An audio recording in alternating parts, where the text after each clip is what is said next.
Hey there, welcome back to another segment of Thoughts On. This time I'm talking about my thoughts on Superman 2 and Superman 3. Superman 2, one of my all-time favorite sequels of all time. I'd probably say, right now, after learning to really appreciate Superman the movie even more than I did when I was growing up, I'd probably say this is on par with Superman 2. So it's on par with Superman. See, I've got Superman 2 on the brain. But it's on par with Superman the movie. But if I had to pick which one I'd watch, I would always pick Superman 2 because I watched that one the most when I was a kid, and I just love Superman 2. The theatrical cut. Not the I don't like the Donner version. I do not care for the Donner cut. I saw it once and I was not a fan. I didn't like the way it ended. I hated how he cut out the badass line that Superman has in the movie, where he flies up, to the window of the Daily Planet, and basically calls out Zod. He's like, General Zod, would you care to step outside? It's like, would you like to step outside? Like, oh yeah, General, would you care to step outside? Like, it's on. I love that moment. They cut it out of the movie, the Donner version, for some stupid reason. I don't understand why. I think Richard Lester honestly does a good job directing this. I know he gets a lot of shit for this, and I know Richard Donner directed a lot of it, and Richard Lester directed parts of it. But the stuff that he did add, I don't think was nearly as bad as people make it out to be. Little bits of slapstick and humor. There was a decent amount of that in Superman the movie, so I didn't see why some of the camp in this was, oh my God, it's too much because it was prevalent in the film before it. Um, yeah, but this is definitely an example of a good sequel. You have not just Lex Luthor in this, but you also have Zod and his minions, Ursa and Non, played by Jack O'Halloran and Sarah Douglas. And of course Zod himself, played by Terrence Stamp, who I always remember Zod as Terrence Stamp, kneel before Zod. Um, and of course, Christopher Reeve comes back as Superman and Clark Kent, and he and Lois, Margot Kidder, have more, awkward, fun scenes together. Like a scene where they're hanging out in the honeymoon suite in a hotel, and they still have great chemistry. The sequence where he saves her in Paris, watching it now, the terrorist attacks in Paris that have happened kind of recently, I mean, Superman stops the terrorist attacks, but yeah, it's something that you definitely, when you watch the film, you're like, wow, like this is more topical right now than you might think. Um, but that's a thrilling sequence. It saves Lois, while the elevator is falling, and of course, what I remember the film the most for is the awesome fights, like when the Zod and his crew come into Metropolis, and Superman, after he spent the time trying to live as a human to be with Lois, yeah, he realizes I can't do that. I got the Earth to save. Shows up and gets an awesome drag out battle with three superpower Kryptonians. And this is in an era where, you didn't have CGI, so you had to do a lot of the stuff practically. There was no other option. So, I do have to admit I like that. Where there isn't an option to just do everything with CGI. No, you have to shoot this in a real city. You have to have real actors fight each other. You can't do that. You can't have CGI people fight CGI people like a cartoon. No, you have to have Terrence Stamp and Christopher Reeve stand on the top of a car and duke it out. I really appreciate that. Um, but yeah, I mean, there's other stuff about the film other than the battles that I like. I mean, I like I said, the stuff with the Paris rescue, and I really like I do like the scenes with where he's with Lois and he gives up his powers for her. I mean, think about it, like that's the ultimate expression of love and compassion is to give up that, to be with the woman that you love. I mean, that's pretty powerful, and it's pretty, good acting by Christopher Reeve too. I definitely did feel for him. You're more sympathetic for Clark and for Cal in this movie. You feel he's vulnerable for the first time in his life. He gets his ass kicked by this asshole trucker guy at a diner, and and of course, you see I really think it's a very powerful scene where while this is happening, his ass kicked by a guy in a diner. He sees on TV that General Zod has taken over the White House. All hell has broken loose. The shit has hit the fan, and you know, people where Superman? And of course, Cal then realizes, all right, I need to be Superman. This is what I need to do. And of course, even there's the people, his elders are telling him, no, you shouldn't do this, so on and so on. But he's like, I have to do this. You know, I know I'm breaking the rules of what you said. Don't get involved, whatever. But I need to do this because I care for these people. I care for mankind. I care for the people of Earth, and they need me right now. And I'm the only one that can help them. I'm the only one that can save them. And then he comes back, and it's awesome. It's such an awesome return. Everything's going crazy in Metropolis. Lex Luthor's in the Daily Planet. With Zod and everyone. Superman flies up, and he's like, General, she care to step outside? And it's just like, ah. And then it's just immediately Zod jumps through the window, goes after Superman. I thought the special effects in this were really, really well done for the most part. Um, I love the stuff in the city. Zod trying to blow people away with his breath. You know, uh, and I love how while all this carnage is happening, the film absolutely makes it paramount to show Superman being a hero. And make it so it's not subtle. It's not blinking you miss it. It's not you need to have somebody explain it to you after you've seen the movie twice, where to say, "Oh, this is where he saves people." No, I mean, or freeze frame it, or do a video where they throw in clips and slow down the footage so you can see that who he's saving. No, I mean, in this movie, it's point blank obvious. There's a piece of a tower that's going to fall down and crush a woman and her baby. Superman swoops in and stops the piece of the tower from crushing them. There's a sequence where Zod is shooting his laser eyes at this guy, this guy who's in a gas truck is shooting at his gas tanks, cause a huge explosion, and Superman gets in the way and reflects the laser blast, with the mirror back onto Zod, and then cools off the gas tank so it doesn't explode. Um, Stuff like that. I mean, and then a little bit of the damage that was done didn't do much at all, really. I mean, when Zod throws a piece of a wall at him and he blows it up with his laser vision, it's caught what? It's just a bunch of concrete powder. It's not going to hurt anybody.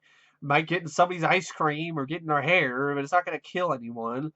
Um, then you have the whole stuff where he throws Non into the Coca-Cola sign, which is a crowd pleasing moment. I love it, and I love that shot. But all it's gonna do is cause some sparks to fall down to the ground below. What? From 50 stories high, or a really tall skyscraper? The sparks probably won't even make it to the ground. If they do, they won't kill anyone. Then the Kryptonians are throwing a bus at him with people in it, and he basically takes the brunt of the blow, so then nobody gets hurt. So, I mean, and then he takes the fight out of Metropolis. And I know people would be like, yeah, but he could. He couldn't do that in Man of Steel because he's a rookie. He doesn't know what he's doing. I'm like, well, in Superman 2, Superman's never fought 3 Kryptonians before either. So he's technically a rookie in this situation too. And he does everything he can to prevent the city from getting destroyed and then takes the battle to the Fortress of Solitude. I'm just don't tell me it can't be done. I saw it. I've seen it happen. So anyway, so he takes them to the Fortress of Solitude, and then you have that great crowd pleasing moment where Superman tricks them all. And they have stupid stuff like he throws a fucking S at them. It's just dumb. There's a cellophane S at them, but it does nothing. It's just like one of the Kryptonians get caught, and it's like, and then does nothing. It's like, what? Even the audience are like, "What the hell was that?" Um, but yeah, he tricks them, reverses the thing that took away his powers, and makes it. They think they're making take away his powers because he's getting back in the thing, but no, he reverses it. So it happens on the outside and takes away their powers. I love this moment where Zod's like kneel before Zod, and then Superman kneels, and then is like, that's right, kneel before Zod. Then he's like, kiss my hand, kind of thing. Kiss me, your new ruler. And then Superman just grabs his hand, busts it, picks his ass up, and throws his ass into the down, a cliff, pretty much, into a bunch of fog. It's a badass moment. And I know people will say, he killed him. Yeah, but you don't, maybe he didn't. I'm making that argument because you never see him actually kill Zod. He just picks him up and throws him into a bunch of fog. We don't know we don't know what's past the fog. Might not even be that big of a fall. And then you have the TV cut, which actually shows them being arrested. But then, even if he did kill him, there's probably a good chance he did, and he did throw the other Kryptonians down there too. Even if he did, it's not a big deal to me. Killing Zod was never a problem because Superman killed Zod in the comics. It's how it was handled. In Man of Steel, it just seems like it's just there for shock value. And, like Zack Snyder said, I gotta make Superman more badass. So he snaps Zod's neck. And it's not subtle at all. And then there's no time for it to sink in either, because a few scenes later, Superman's grabbing some satellite out of the sky, and then some chick is talking about how hot he looks. It's Red 2. It's very subtle. It's just pick his ass up, throw him into some fog. There we go. Not none of that. I mean, it's how it's approached that makes a huge difference for me. But yeah, I mean, I love Superman 2. There's a lot of things about it I love. I love the fight with the Kryptonians in Metropolis. The score, it's once again great. I love the shot of Superman with the American flag flying and then putting it, back on top of the Capitol building, where it belongs. I know people have this sort of problem with the amnesia kiss stuff, and I'm like, it doesn't bother me. I know it's a power that normally Superman didn't have, but he didn't throw his S at people either, and that's stupid, but the amnesia kiss never bothered me. He didn't really date rape her. I know people are like, he date raped her. How did he date rape Lois? He just kissed her.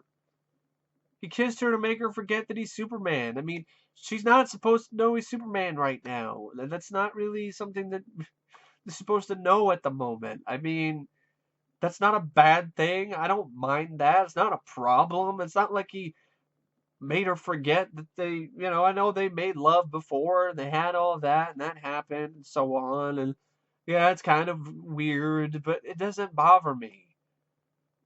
She did it consensually. She loved Clark, when she fought as Superman, she loved, she still loved Clark. It's not, and even if he did reveal who he is to her later, she would still love him. It's not like she would be like, "Oh my God, you're horrible, you're sick, you raped me." No, that's not what happened. I mean, really. Um, I'm also glad the movie didn't end, with him just returning back time. That's how the Donner cut ends. That's stupid. Wish I could have, get amnesia to forget that cut ever existed. There's some parts of the Donner cut though that were all right, like the little extended scene with Superman with Jor-El, with Marlon Brando. That okay, all right, that's fine, all right. But yeah, Superman 2, I love Superman 2. I can't really think of problems I have with it. The screenplay is pretty solid for the most part. The little, bits of humor I do like. I love the scene in Niagara Falls where the kid's being a dumbass. Superman saves him. It's just like, what are you doing, kid? I was like, oh, hold it. I'm gonna go. I'm at Niagara Falls. It just shows you how bad the parents are more than anything else. Um, But there's, that you get a scene of Superman saving people. Everywhere Clark is, it seems like every there's like a lot of moments where Superman saves people in this movie. It's like it's not off screen. Oh, he saved everybody. He saved the whole world. Yeah, but it doesn't look like he really. Man of Steel to me, it doesn't look like Superman is like very enthusiastic or feels great about saving the world. It's just like, yeah, I saved it. What? Yeah, I saved it. Damn right, I saved it. Yeah, I saved the world, bro. It's just that's just how I look at it. But yeah, cast does a great job. Christopher Reeve, once again, is just he embodies everything that I personally look for in the Man of Steel. Um, he believes in what he says. He believes in the ideals of Superman. He believes in everything. It's a great performance, and I miss him dearly. Margot Kidder does a good job as Lois Lane. Gene Hackman's just there a little bit as Lex. I mean, he doesn't really do much. Almost doesn't even need to be the movie, but hey, it's Gene Hackman, so I'm fine with it. Um, Jackie Cooper, comes back as Perry White, does a good job as usual. Um, I thought the direction of Richard Russer was fine, and Richard Donner, because technically they both did direct the movie, because Richard Donner finished about 75% of Superman 2 before the Salkinds pulled the plug. And I loved her stamp as Zod. I think he's intimidating and pretty badass for the most part. He's a great villain. He's kind of hamming it up a little bit, but not to the point of where it's ridiculous, like Michael Shannon was to me. I mean, there was never kneel before Zod. Kneel before Zod. Kneel before Zod! There was none of that. Like that's what Michael Shannon did as Zod. I will find him. I will find him. I will find him! There was none of that shit.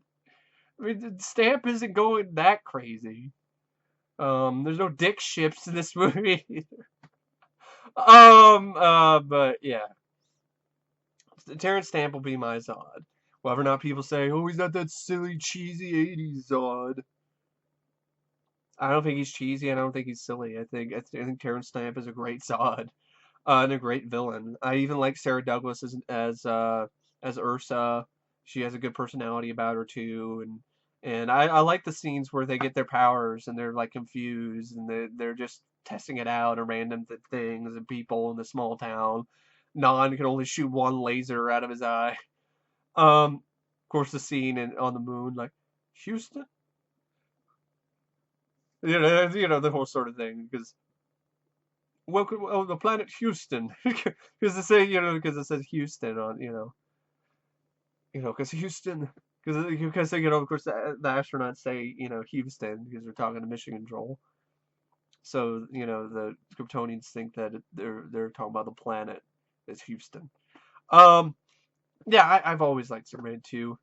The adventure continues, and it's a great adventure, and it's a lot of fun, and it's a great sequel, and it's a great movie. Um, but then we have Superman 3, which I also like. I've always liked Superman 3 too. I think it's a step down from Superman 2, absolutely. But I don't think it's a total piece of shit. I don't think it's as bad as Superman 4. I don't think it's one of the worst DC movies. I really don't think that's the case. I think it's kind of underrated, to be honest. I think Richard Lester, once again, does a fine job directing it. The problems that I have with it is when it gets a little bit too slapsticky and silly. Namely, the opening credits, which I hate the opening. The opening credits suck. What is this, like, slapsticky silent movie, whatever, like Chaplin-esque? What the hell is this shit? Why is a Superman movie starting out like this? With toy penguins on fire, a guy's drowning in his own car, some guy is blind or whatever, and he starts paving the road. Why the fuck is this, why is this happening? Why is the Superman movie opening up like this? I don't understand why, and the opening credits are like scrolling across the screen weirdly, but once you get past that though, and you get to Richard Pryor, I like it because I like Richard Pryor in this. I like Gus Gorman. I don't think he's like terrible. I don't think he's like a blight on the franchise like a lot of people do. I guess if you don't like Richard Pryor in this movie, then I understand why you don't like the movie. But I like Richard Pryor. I think he's funny. I think he's funny in this, and I like the fact that he gets involved with Robert Fallon's character, but then he actually does feel bad. When the supercomputer is killing Superman, he's like, "Stop! You're killing Superman! I didn't want to do that." And he's like, "You'll be known, Gus, known as the man who killed Superman." It's like, I don't want that. I don't want to be known as the man who killed Superman. That's the so I like that. He's kind of a criminal. He gets involved with this stuff, but then he has a change of heart. And have fun with Richard Pryor. I love the stuff where he's like wearing that big foam hat and dealing with Gavin O'Harley and getting him drunk and I love the scene where he's talking about plastic and he's like dressed him as a general and gives Superman the red kryptonite. I love the scene where he's going to the unemployment office. I love that scene. I like the character. I like Gus Gorman. I like Richard Pryor. Christopher Reeve, once again, is fantastic as Superman and Clark Kent. Um, he very underrated performance because he plays the dual of versions of Superman. He plays the good Superman. He plays the evil Superman, and the evil Superman especially is a very underrated performance. He just nails it. Where he's like just all unshaven and mad and drunk and flicking peanuts at mirrors. And this meets this girl on the Statue of Liberty, and she's like, "I hope you're not expecting me to save you. I don't do that anymore." It was just such a. He did a great job. They're like, man, like he really went all out with this role, and he really. That shows how great of an actor Christopher Reeve is. He didn't do it. He didn't ham it up. He didn't, try too hard to be evil, or he just did it as like this angry, bitter Superman. And I really love the sequences the angry, bitter Superman too, like when he's like just fixing shit for the fuck of it. Fixes the leaning tower of Pisa, makes it straight, and then everyone, all the tourist guys are trying to sell stuff are like, "Oh, I'm yours, the Superman." And then of course I love the scene where he's just trolling. He's being a total troll, and he's just at the Olympics, and the guy who's run this whole marathon is running for miles, and he goes in and he goes to light light the Olympic torch, light the flame, and Superman just like sitting in the stands, he's just like just blows out the torch, and he's just looking at it. All that running, and Superman's being a dick. Um, yeah, I have to admit I do like that. I do like those sequences, and then I love the sequence where they split. So we have Clark, who's the good part of Superman, versus evil Superman, and it's a great fight in the junkyard, and then one of the most epic, in my opinion, the most epic, reveal. When Clark strangles and basically vanquishes the dark side of him, and then when he opens his shirt and you see the red S, and the blue, it's just it gives me chills every time. The way that it's set up, he buttons his shirt, the music blares. It's an epic moment. One of the most epic moments in superhero film history, if you ask me. It's just like, boom, Superman is back. And I also didn't mind Robert Vaughn as the villain. I know people said he's more basically a lot like Lex. Yeah, I could see it, but it was still nice to see someone else other than Gene Hackman's Lex Luthor. Whether or not he was similar to Lex Luthor or not, it was still nice to see someone else. And he had some different sort of henchmen too that weren't sort of the same, like his older sister, who's kind of a bitch, and then this bimbo chick that he has, and then the stuff with Gus Gorman, Richard Pryor, and then the supercomputer, which I love. I love the supercomputer. I think the effects of the supercomputer are great. They're practical. Um, I think it's kind of. Part of me thinks that might have meant to have been Brainiac, but then like some of the writers and maybe the studio really didn't believe that would work. So they just decided to go with um, a giant supercomputer. But either way, I really like it, and I always, I will always remember that scene where Vera gets turned into a robot because that scared the shit out of me as a kid. Like out of all the things, like that freaked me the fuck out. Um, and it's still pretty freaky. Where she gets turned into a robot. It's still a pretty freaky sequence. It's practical as well. It looks like a very painful and just ugly experience. And there's other stuff too that I really liked about the movie. There's the superhero computer, the supercomputer climax at the end, which was led up, with the missiles. Robert Vaughn is shooting missiles at Superman, and he gets away from them and gets away from the big missile. And I like the fact that it looks like he's playing an Atari game while he's trying to, shoot missiles at Superman. But I love the stuff in Smallville. I love, how Clark goes back to Smallville. He reunites with Lana Lang, who's played by Annette O'Toole, who does a great job. Her and Christopher Reeve have great chemistry. They have like a picnic with her, Lana Lang's son, Ricky. I think it's Ricky. Could be wrong. And and then they have the whole stuff. Clark's being his bumbling self. Where he's like eating something. It's like, oh, this pate is pretty interesting. It was like, Clark, that's dog food. He was like, oh, it's still pretty good.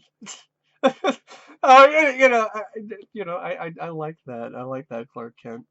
Um, and the set of this, he's helping her with this, the reunion, for the Smallville high school reunion, and meets up with Gavin O'Harley's character, who's an asshole, and there's a cool scene, where he's bowling, and and Clark helps and then O'Toole's son, get like a strike, like blows the ball so it like shatters some bins.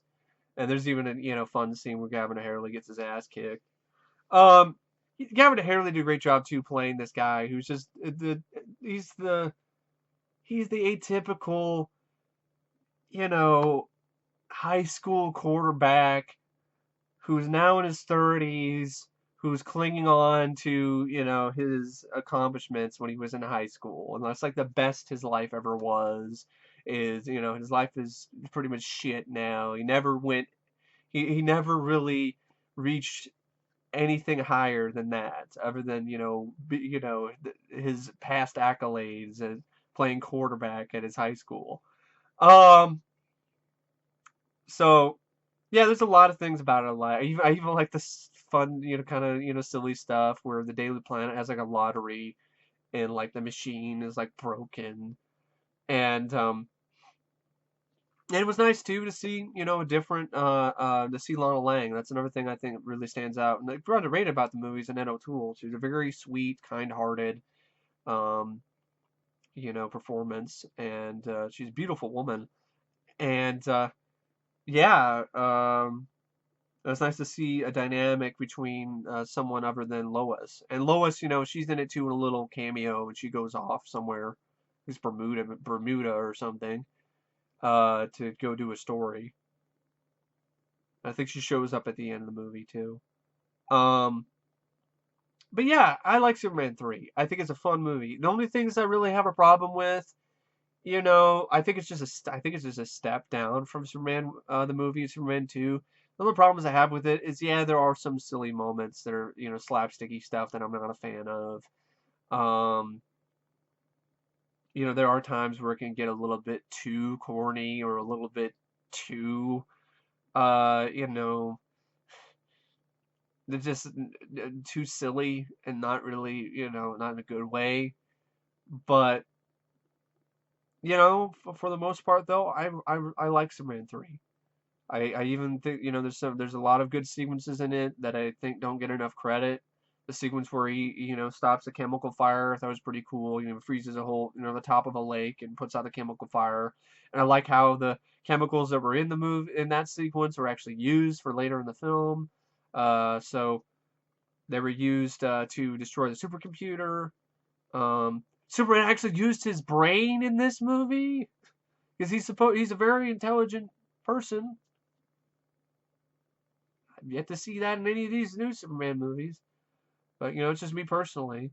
But and I like Richard Pryor. I have a lot of fun with him, and Robert Fonda's all right with what he has to do. And yeah, I like Superman 3.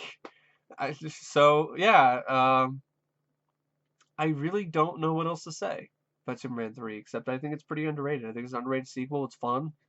You got Christopher Reeve, he's back as Superman. Richard Pryor is enjoyable and fun as Gus Gorman. The supercomputer is really cool. It was nice to see something different other than Zod and Lex Luthor. The stuff with Evil Superman is great. Um, it's a shame that the Superman we have now is kind of basically evil Superman from this movie. It's like, wow, asshole douchebag Superman for Superman 3 is the Man of Steel now. Great. Why the fuck is that the case? What the hell happened? What happened to Superman? Um but he's a super douche. But yeah. Those are my thoughts on Superman 2 and 3. In my opinion, the two last truly, really good, if not great Superman films. But that's just me personally. Anyway, stay tuned for another installment where I talk about Superman 4 and Superman Returns, which is a really bad double feature. And as always, I will see you guys later. See ya.